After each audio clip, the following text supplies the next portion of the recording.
वो 26 नवंबर 2008 की शाम थी। ख्वाबों का शहर मुंबई अपने शबाब पर था। हर शाम की तरह ये शाम भी गुलजार होती जा रही थी कि अचानक शहर का एक इलाका गोलियों की आवाज से दहल उठा।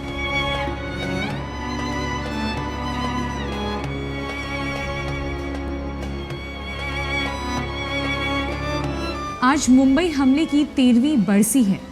आज ही के दिन सरहद पार से आए चंद आतंकियों ने देश की आर्थिक राजधानी मुंबई में मौत का ऐसा तांडव किया था जिसे कोई भी भारतवासी भूल नहीं सकता।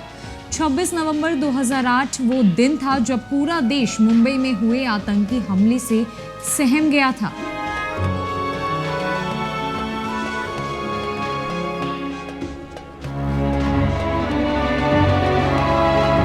ऐसे में ये जानने की जरूरत है कि आखिर आज से 13 साल पहले मुंबई में आखिर क्या हुआ था, कैसे आतंकियों ने माया नगरी को लाशों का शहर बनाकर रख दिया था।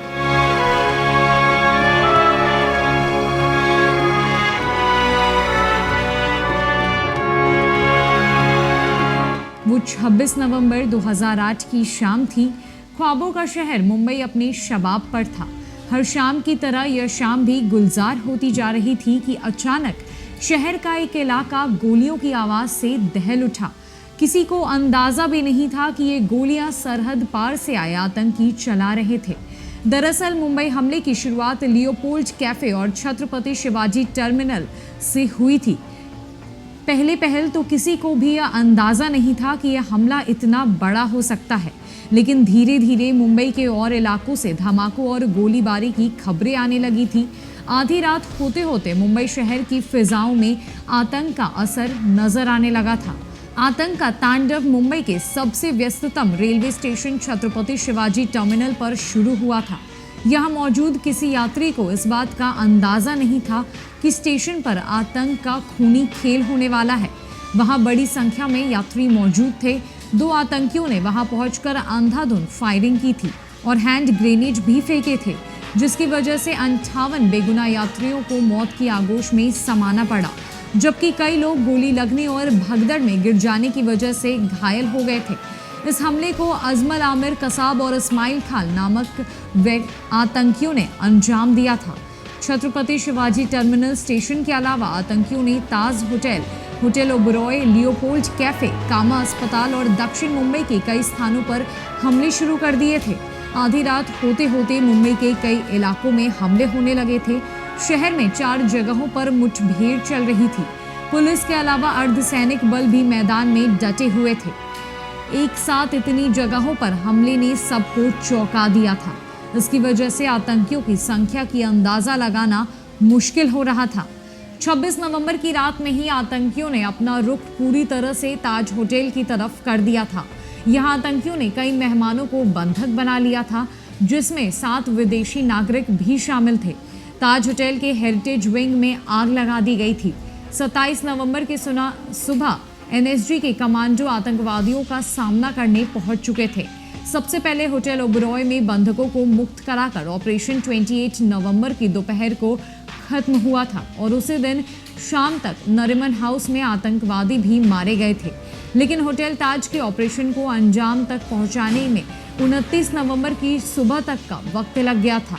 मुंबई के छत्रपति शिवाजी टर्मिनल में खून की होली खेलने वाला आतंकी अजमल आमिर कसाब मुठभेड़ के बाद ताड़देव इलाके से जिंदा पकड़ा गया था। वह बुरी तरीके से घायल था। बाद में उसने पाकिस्तानी की आतंकी साजिश की पोल खोलकर रख दी थी। उसी ने मारे गए अपने साथियों के नामों का खुलासा किया था। बाद में कसाब पर मुकदमा चला और फिर उसे सजाए मौत दी गई। मुंबई हमले की रणनीति और आक्रामकता देखकर लग रहा था कि इस हमले में कई आतंकी शामिल हो सकते हैं, लेकिन हमला खत्म हो जाने और कसाब के पकड़े जाने के बाद साफ हो गया था कि इस काम को अंजाम देने के लिए 10 आतंकवादियों को तैयार किया गया था। उन्हें पाकिस्तान की सरजमी पर आतंक की ट्रेनिंग दी गई थी। इसके बाद वे आतंकी 26 नवंबर को एक बोट से समुद्र के रास्ते भारत में दाखिल हुए थे। पुलिस ने जली हुई बोट को भी बरामद कर लिया था। मुंबई हमले में आतंकवादियों ने एक पुलिस वैन को अगवा कर लिया था। वे उस वैन में घूमते हुए सड़कों पर गोलियां बरसा रहे थे। इसी दौरान एक टीवी चैनल के कैमरामैन के हाथ में आतंकियों की गोली लग गई थी। बाद में आतंकी वैन लेकर कामा अस्पताल में घुस गए थे। वहीं मुठभेड़ के दौरान एटीएस के चीफ हेमंत कड़कड़े, एसआई अशोक कामटे और विजय सालस्कर शहीद हो गए थे। देश की आर्थिक राजधानी मुंबई में आतंकियों के इस हमले को नाकाम करने के लिए 200 एनएसजी कमांडो और सेना के 50 कमांडो को मुंबई भेजा गया था। इसके अलावा सेना की 5 टुकड़ियों को भी वहां तैनात किया गया था। हमले के दौरान नौसेना को भी अलर्ट मोड पर रखा गया था। उस दिन मुंबई शहर को आतंकियों ने हिलाकर रख दिया था। उन्होंने हर तरफ कोहराम मचाया था। शहर के हर हिस्से में दहशत और मौत का खौफ साफ साफ देखने को मिल रहा था। आतंकियों के खिलाफ मुंबई में 11 जगहों पर पुलिस और सुरक्षा बलों ने कार्रवाई की थी, जिसमें Chhatrapati Shivaji terminal railway station, दक्षिण मुंबई पुलिस मुख्यालय, Leopold cafe, Colaba, Taj Mahal palace and tower hotel, Oberoi Trident hotel, Mazagaon dock, Cama अस्पताल, नरिमन हाउस, विले पार्ले उपनगर उत्तर मुंबई, गिरगांव चौपाटी और तारडेव इलाका शामिल था। अभी के लिए इतना ही। अन्य कई अपडेट्स के लिए हमारे साथ बने रही न्यूज़ फॉर नेशन में। नमस्कार।